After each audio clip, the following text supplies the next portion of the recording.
My name is Danny Chamberlain. This is my Understanding the Community presentation for the winter intercession of School and Community Relations for Fort Hays State University, and my community is Garden City, Kansas.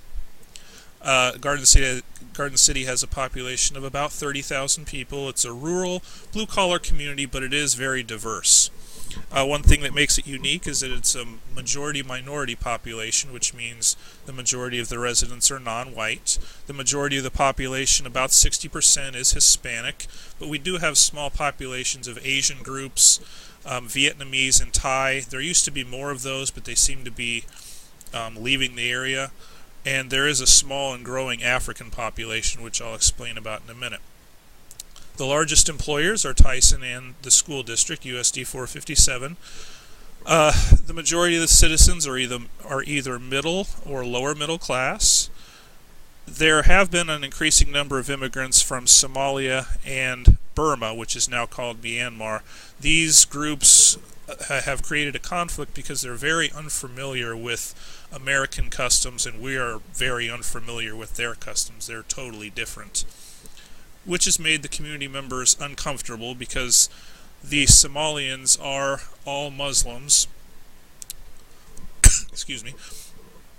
And they form community groups which were meant to acclimate themselves and to kind of introduce themselves to the community, but one of the things they did was they wanted a separate cemetery built because their religion forbids them to be buried alongside somebody who is not a Muslim. So they wanted a cemetery just for themselves, and they went to the city and the county with their proposal. Both the city and the county denied their petition, and there were a lot of people within the community who were kind of offended by that, I guess.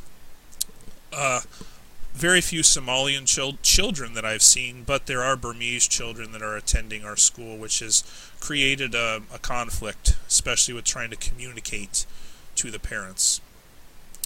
The customs and traditions around. It is a middle-class community. Most of the people do dress and talk the same, but language barriers do exist, especially among people who do not speak English. There are two Catholic churches, but there are also a lot of Protestant churches with have significant membership.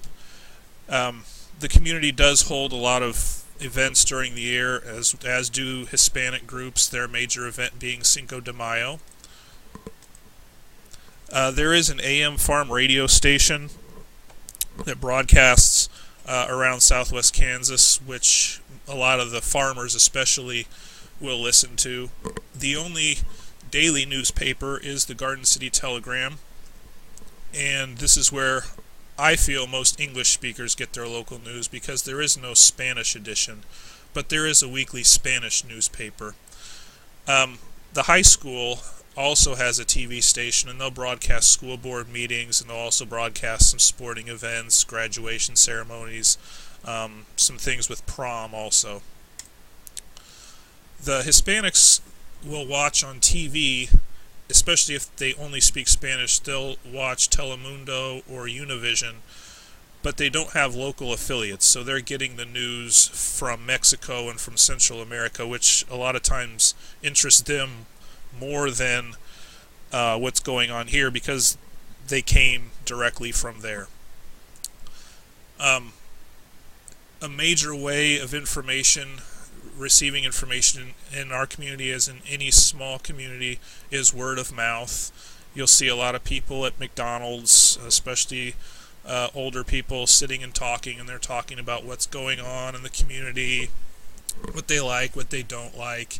And this is where rumors get started, just by word of mouth. And I feel it's important for school officials and any community leader to communicate face-to-face with people, because it's a major way that a lot of people get their information. The vast majority of people in Garden City who are under 50 have a high school diploma, but I feel that the majority of the adult population, since it is a blue-collar community, would not have a bachelor's degree, but they may have gone to college, but they left for whatever reason. But many do have technical training because There are a lot of blue-collar workers that will work for a lot of industrial or agricultural communities around here where they have to have specific training. In 2000, the beef packing plant that was owned by ConAgra, it was employing about 1,000 people, and it burned down overnight, and they have not rebuilt it. And that really took a hit on our population because at the time we were growing kind of steadily, and we had people who were predicting the population by 2050 would be 100,000 people. But, of course, that was kind of wishful thinking, especially when the ConAgra plant burned down. It has not been rebuilt. At the time, they were thinking about rebuilding it, but that hasn't happened, so it just sits vacant. Population characteristics of the school district. There are approximately 7,400 students in elementary, intermediate, which are 5th and 6th grade schools, and there are 2 middle schools and 1 high school. 60% of the city's population is Hispanic. However, in the school district, 68% are Hispanic and 28% are white. 71% of the students are considered economically disadvantaged. They're on free or reduced lunch. That's within the district, but there are several elementary schools where over 90% of the students are considered economically disadvantaged, and there's a couple that are over 95%. There was a bond issue passed in 2008 to build a new high school, and this was significant because it only passed by about 200 votes, and twice previously, within the past 15 years, there were bond issues that failed, and they failed by a wide margin. So this new high school was built, and it just opened this year in August, and it really helps with the overcrowding that was in the old high school. The Hispanic population is very transient, which means they move a lot. So we'll have a lot of students who will attend multiple schools, 2 or 3 schools within our district, or they'll move out and then they'll move back within a school year. So it makes teaching very difficult. Also, many of them will travel to Mexico. We're on Christmas break right now. We'll have a lot of students that will go to Mexico for Christmas. They won't come back when we start school, though. They'll come back in late January or February. So it makes it really difficult to catch them up on what they've missed because they're not in school when they go to Mexico. But usually the students don't have any say in this. They'll just do what their parents tell them. A lot of community groups around Garden City. Most of the community groups tend to support local education, especially the United Way.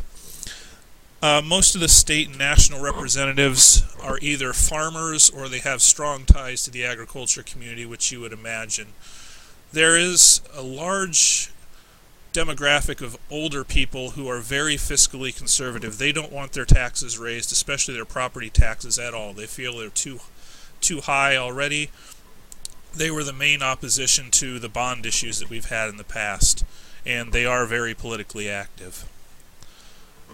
Leadership locally, most of the leaders tend to be business owners or farmers, or they hold leadership positions in their day jobs.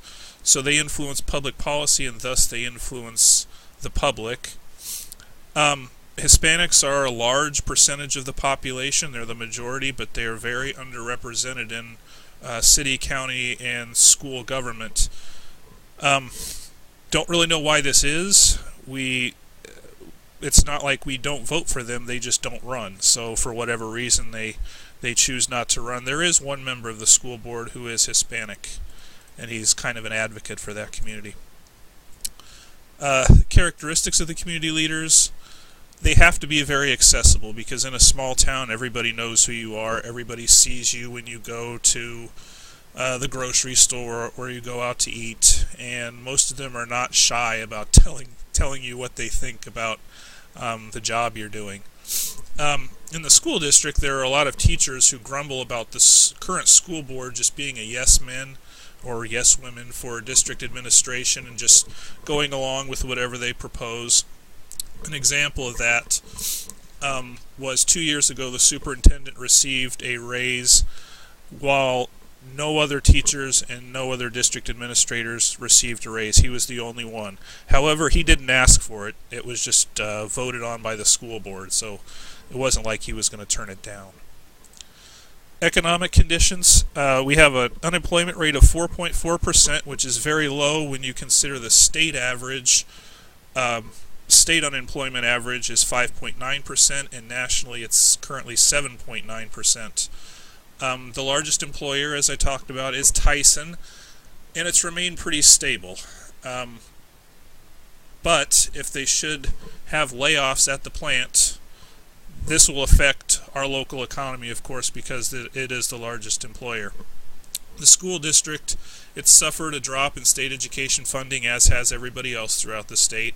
The local budget has been reduced by $3 million in the past 5 years. There have been no teachers directly laid off, but there have been many positions eliminated through attrition, which has caused the number of students within each classroom has gone up. And a lot of district administrators and the financial officer refers to this budget as a bare bones budget. The political structure. I think school leaders must be politicians because they have to be good communicators, not necessarily partisan or pushing a political agenda, but they have to be able to communicate. Because especially if large purchases are made for non-classroom items like school buses, field turf. In our community, the older citizens, they say, I have no children in the school. I don't go to these football games. Why are my taxes going to this? So the superintendent especially needs to communicate this and why it's being purchased. Not necessarily going to satisfy them, but still has to be able to communicate this. They also must be an advocate for their districts at the state level. State education officials wanting to decrease funding. Superintendents, principals, school board members have to communicate both locally and, if they can, statewide what this would mean for their district. How would it affect employees? How would it affect school services? If a mill levy increase is necessary, has to be communicated, especially in our community, why it is needed, because you will have those older voters. They don't want an increase even a little bit in their property taxes. I talked a little bit about the social tensions earlier between the Burmese and the Somalians and the local community. There have been racial tensions in the past among Hispanics and whites. I would say about 6 or 7 years ago, the Cinco de Mayo parade kind of turned into a pro-Mexico parade. There was a lot of people carrying Mexican flags, and a lot of people were didn't take too kindly to that. There are gangs in our city. A lot of gangs have come from Colorado, California, or Texas, specifically to sell drugs, and they'll try to recruit younger kids. But I don't feel it's as bad as it used to be. I'm 31 right now. When I was in high school in the 90s, I thought it was much more, the gangs were much more active than they are now. And you don't see nearly as many gang graffiti as you used to. The school district officials have been proactive in addressing gangs through banning gang clothing, speech, and of course hand signs. And there is clear and consistent punishment for this, especially in the middle school and high school. It's a little bit different in the elementary.